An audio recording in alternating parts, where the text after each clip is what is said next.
Didžiausioje Europoje tarptautinėje maisto pramonės, žemės ūkio ir sodininkystės parodoje Berlyno žaliojoje savaitėje Lietuvos žemės ūkis pristatytas 11 kartą.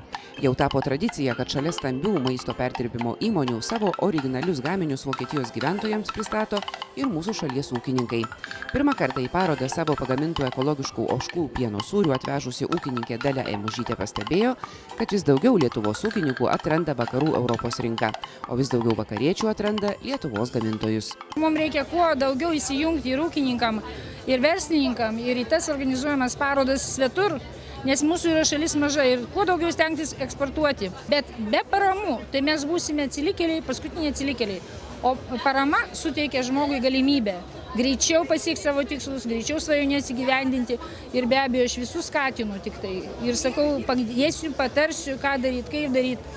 Nes tikrai prisibijo ūkininkai imti paramas. Atsiradus galimybei pasinaudoti Lietuvos kaimo plėtros 2007-2013 metų programoje numatytą paramą, daugelis mūsų šalies ūkininkų modernizavo savo ūkius bei investavo į savo užaugintos produkcijos perdirbimą. Todėl net pirkdami smulkiuosiuose ūkiuose pagamintus maisto produktus, vakarų Europos vartotojai gali būti tikri, kad įsigyja ne tik skanesnius ar natūralesnius, bet ir visiškai saugius gaminius.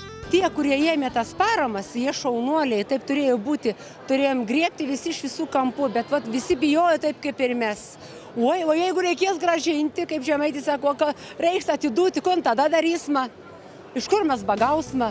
Kaip įsitikino patys į parodą savo produkciją atvežę ūkininkai, Vokietijoje ekologiški ar tiesiog natūralūs tradiciniai lietuviški maisto produktai labai paklausūs. Ne pirmus metus žaliojoje savaitėje dalyvaujantis ūkininkai pastebėjo, kad nemažai lankytojų prie Lietuvos stendo ateina jau žinodami, ko čia galės įsigyti.